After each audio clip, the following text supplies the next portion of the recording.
श्रीमा Shri Arvind divine पाथर 107तम अधिवेशन को समस्त को स्वागत नमस्कार।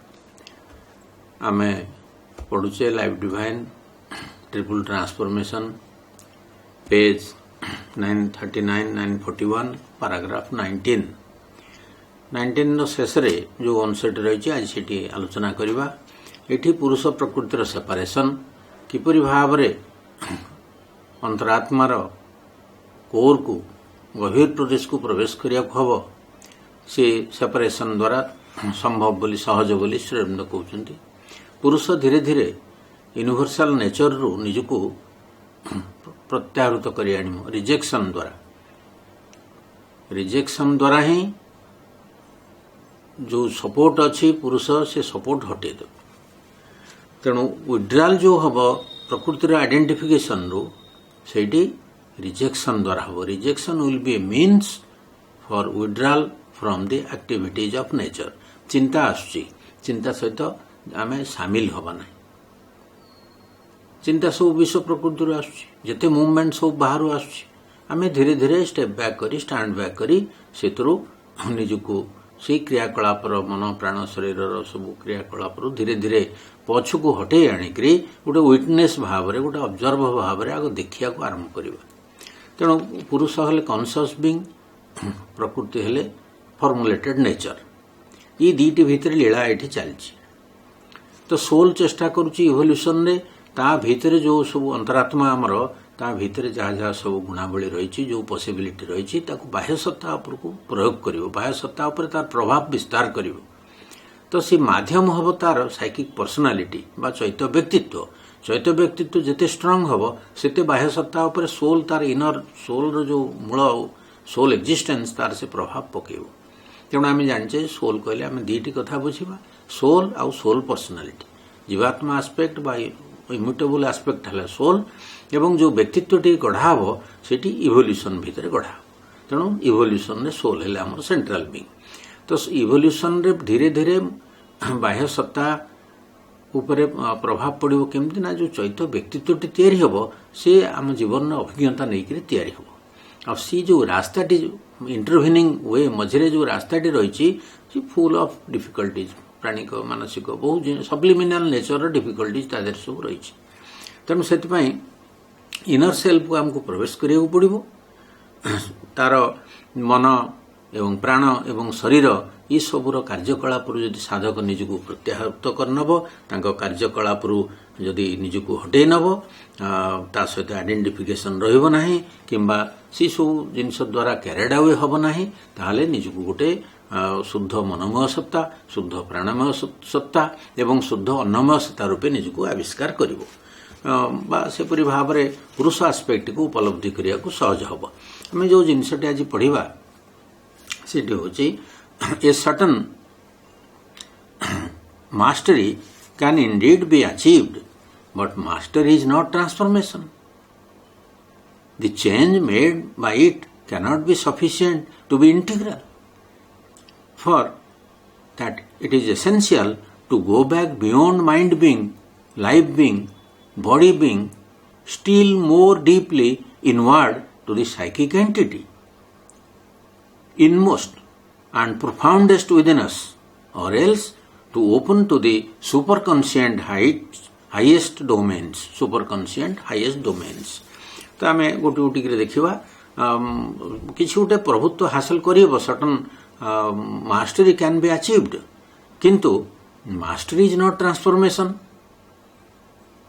नियंत्रण आम आनीपर प्रकृति उपर आम कंट्रोल आनीपर किंतु कंट्रोलटा ट्रांसफॉर्मेशन नुह कंट्रोलटा सामयिक कंट्रोल आंशिक फल दब। जमती कि मुझे मुझे रागिबिनी तो जमती कि आम भीतर सब गतिवृत्ति ताको आम कंट्रोल करवा। बहुत योग मार्ग रे अनेक सेल्फ कंट्रोल द्वारा ही हुए। सेल्फ कंट्रोल गोटे निर्दिष्ट लिमिट रही। मास्टरी और ट्रांसफॉर्मेशन भितर आकाश पाताल प्रभेद। आपण जेकोनी समय कंट्रोल हटि जाई परिबो एवं आपण पुणी से पुराणा गतिवृत्तिर अधीन होकर असहाय होकर तार अधीन हो पड़े। तेणु जदि राग रोचे मु रागिबी ना तो राग उपर कंट्रोल कर तो राग उपर कंट्रोल करवाटा राग चलीजनी राग ये मास्टरी नुह এটা মাস্টরি, সেটা মাস্টরি, কিন্তু রূপান্তর নুহ।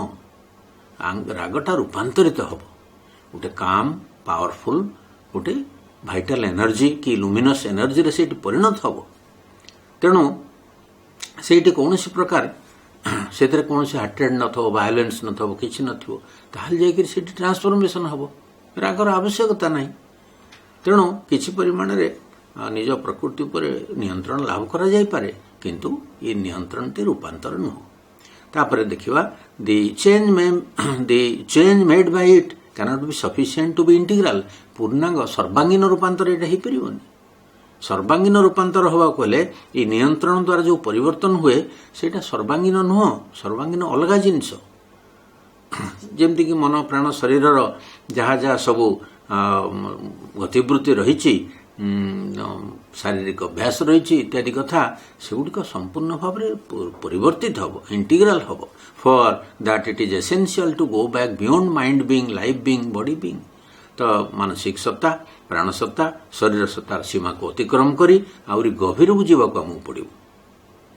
ମାଇଣ୍ଡ ବିଙ୍ଗ ଆମେ ବୁଝିପାରୁଛେ, ମାଇଣ୍ଡ ବିଙ୍ଗ କ'ଣ? ଯେମିତିକି ଆମର ଅର୍ଡିନାରୀ ମେଣ୍ଟାଲ କନସିୟସନେସରେ ଚିନ୍ତା ରହୁଛି, ଆଇଡିଆଜ ରହୁଛି, କେତେ କେତେ ସବୁ କଳ୍ପନା ଜଳ୍ପନା ସବୁ ରହୁଛି, ପ୍ଲାନିଂ ରହୁଛି, ମାଇଣ୍ଡର ଯାହା ଯାହା ସବୁ ଧର୍ମ ସବୁ ରହିଛି, ସେ ଗୋଟେ କ୍ରିଏଟିଭିଟି ମଧ୍ୟ ତା ଭିତରେ ରହୁଛି। ସେ ଅନେକ ଜିନିଷ ସୃଷ୍ଟି କରିପାରେ ରିଜନିଂ ଦ୍ୱାରା। ତାପରେ ଲାଇଫ୍ ଏନର୍ଜିର ଯେତେ ଯେତେ ଡିଜାୟାର୍ସ, ଇମୋସନ୍ସ, ପ୍ୟାସନ୍ସ, ଆମ୍ବିସନ୍ସ ଇତ୍ୟାଦି ସବୁ ରହୁଛି, ଇମ୍ପଲସନ୍ ସବୁ ରହୁଛି, ଆବେଗ ପ୍ରବେଗ ଇତ୍ୟାଦି ସବୁ ରହୁଛି। ଆଉ ଶରୀରର ଯେଉଁ ବଡିଲି ହାବିଟ୍ସ ରହୁଛି, ସେନ୍ସେସନ୍ ଇତ୍ୟାଦି ରହୁଛି, ଅଟୋମେଟିକ୍ ରିଆକ୍ସନ୍ ସବୁ ରହୁଛି, ଏଗୁଡ଼ିକ ସବୁକୁ ଅତିକ୍ରମ କରିକିରି ଏଗୁଡ଼ିକ ଏଇ ଗତିବୃତ୍ତି ଗୁଡ଼ିକ ମାଇଣ୍ଡ ବିଙ୍ଗ କହିଲା ବେଳକୁ କ'ଣ? ମାଇଣ୍ଡର ଗତିବୃତ୍ତି, ଲାଇଫ୍ ବିଙ୍ଗ, ବଡି ବିଙ୍ଗ, ଏସବୁର ଗତିବୃତ୍ତିକୁ ଅତିକ୍ରମ କରି ଆମକୁ ଗଭୀରକୁ ଯିବାକୁ ପଡ଼ିବ।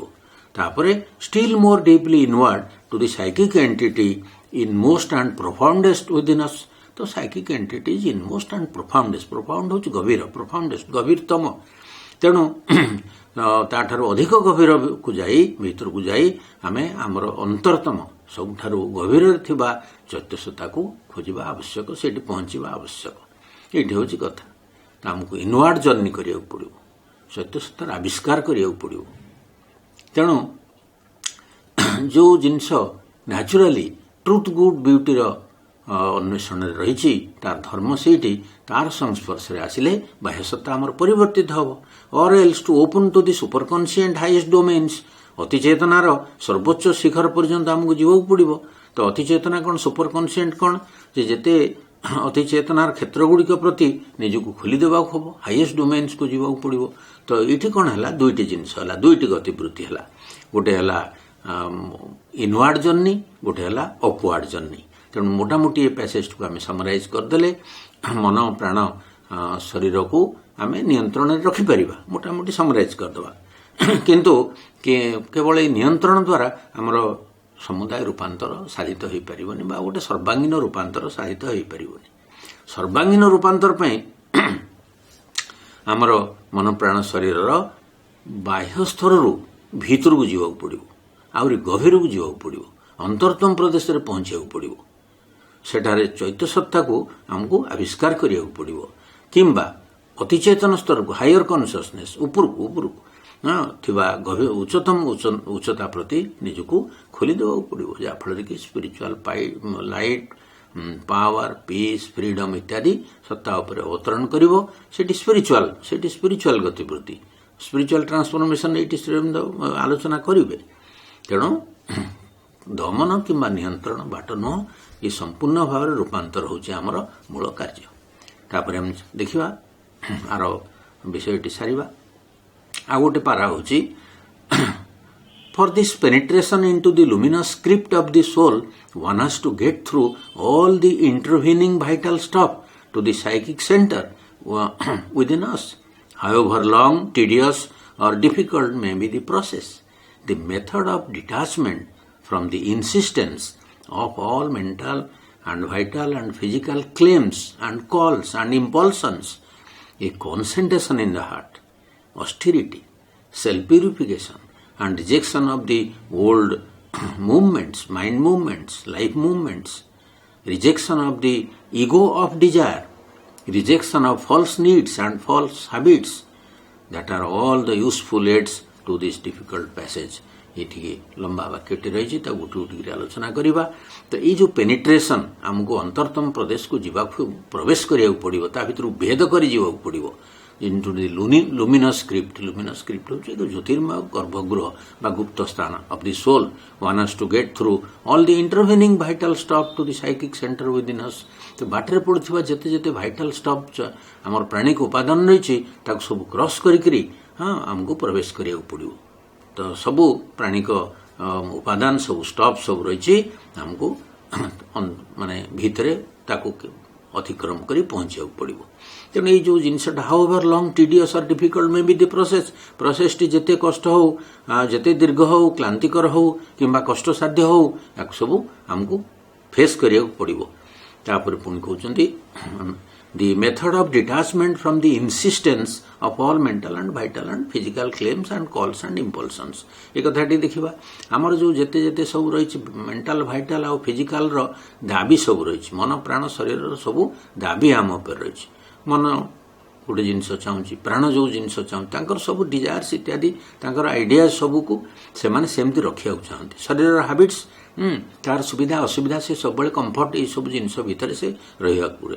तेणु से जो दाबी गुड़िक अंध भाव में आम अनुसरण न करिक से गुड़िक साक्षी भाव में आमको देखा पड़ो। मन प्राण शरीर समस्त दाबी जेते जेते सब आह्वान कॉल कहते एवं इम्पल्सन्स माने प्रवेग प्रेरणा बा प्रभु ठारू निजको अनासक्त भाव में पृथक कर रखा पड़ो। डिटाचमेंट धीरे धीरे डिटाच होगा पड़ो। एक तापर मेथड कौन ये सब प्रैक्टिस पॉइंट बर्तमान कहे ये पैराग्राफ रे सब जगह प्रैक्टिस पॉइंट आमको देखा पड़ो। कौन कौन आमको करिया पड़ो ये कॉन्सेंट्रेशन इन द हार्ट हृद केन्द्र रे आमे माने हृद केन्द्र रे एकाग्र हो रहा पड़ो। तो मन तार जगत प्रत्याहार होकर प्रत्याहृत होकर हृद केन्द्र रे बास कर एकाग्र हम से हृद केन्द्र एकाग्रता से ऑस्टेरिटी सेल्फ प्यूरिफिकेशन। ऑस्टेरिटी हूँ तपस्या, सेल्फ प्यूरिफिकेशन हूँ शुद्धि। ऑस्टेरिटी माने निजको जेते जेते जेते रिजेक्ट करी हुए अनावश्यक इच्छा आउ भोग इत्यादि आप सब लिमिटेड करी कमे कमे कमे कमे करी गोटे तपस्यार कथा। ऑस्टेरिटी हूँ तपस्यार कथा। मन प्राण शरीर को अशुद्ध प्रवृत्ति को सब दूर करवा हूँ प्यूरिफिकेशन कथा। तेणु संयम तपस्या आत्मशुद्धि ये हूँ कथा।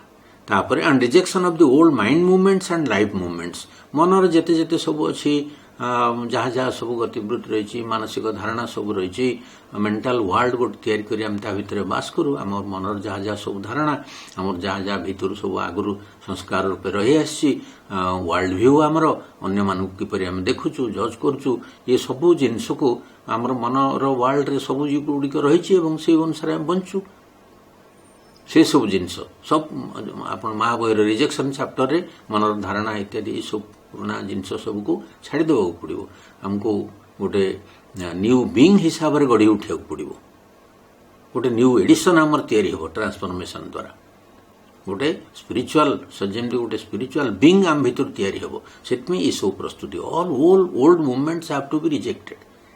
पुरुष प्रकृतिर जो कॉन्ट्रैक्ट थिला आगुरी कहीं से ये सब हो पार ना प्रकृति रूपांतर विषय कहीं कहीं चिंता करूँ ना it was not at all possible. श्रीरामचंद्र बुक 2 कैंटो 8 रे गोटे जगार सीट कहते जे bound souls contract with nature को रद्द करदेले से इनकनसेंट फैक्ट्री बसिक बहुत चेंज चांज करदे सब डॉक्यूमेंट को अल्टर करदे सब जिन फेवरेबल होगा। प्रकृति भी कनसेंट देला प्रकृति सोल को बांधी रखिबनी बोली से जिनसटी पूरापूरी bound souls contract with nature soul बांधी नेचर सांगे थिला से गुड़िक रद्द होगा।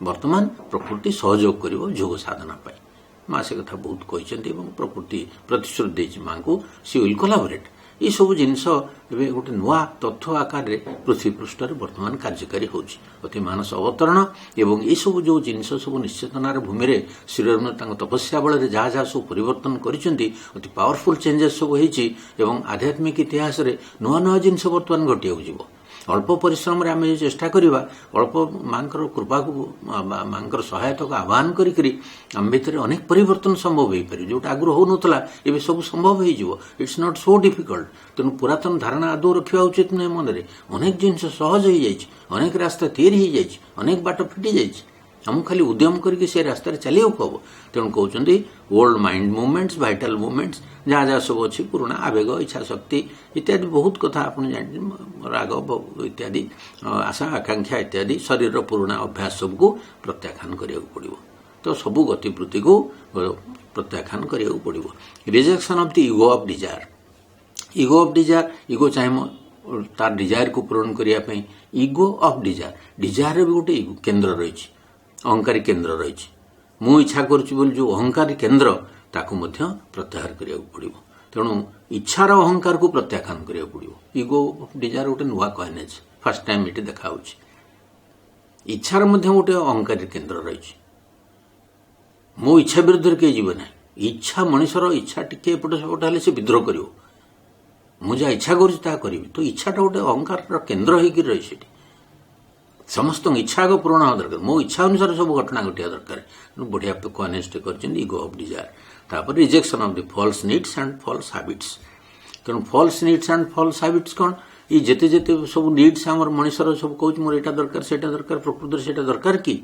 आश्रम बहुत कम जिनस चली जाऊँ आम संसार बहुत जिनस आमको दरकार ये फॉल्स नीड्स सब अच्छे ताकू से जाहिर कर मोर एटा दरकार से जाहिर कर जेते जेते सब आमर रही प्राणर जेते अनावश्यक इच्छा अनावश्यक कृत्रिम आवश्यकता कहते आउ पुराना मिछ अभ्यास गुड़िक आमको सब छाड़िया पड़ो तापर मोटामोटी सरल करदे आपको सब गोटे समरी करदेला भाया हेले ये जो अंतर प्रदेश को जो यात्राटी आमर रही जिते दीर्घ क्लांतिकर किंबा कष्टसाध्य होना कहीं मन प्राण शरीर दाबी आह्वान एवं तार प्रेरणा ठारू निजको अनासक्त रखा अनासक्त भाव में रहिबा हृदय रे एकाग्र हवा संयम तपस्या करिबा निजको शुद्ध करिबा पुराना मानसिक और प्राणिक गतिवृत्ति को प्रत्याख्यान करिबा इच्छार अहंकार को छाड़िबा एवं मिथ्या आवश्यकता और पुराना अनुभूति अभ्यास गुड़ी को प्रत्याख्यान करिबा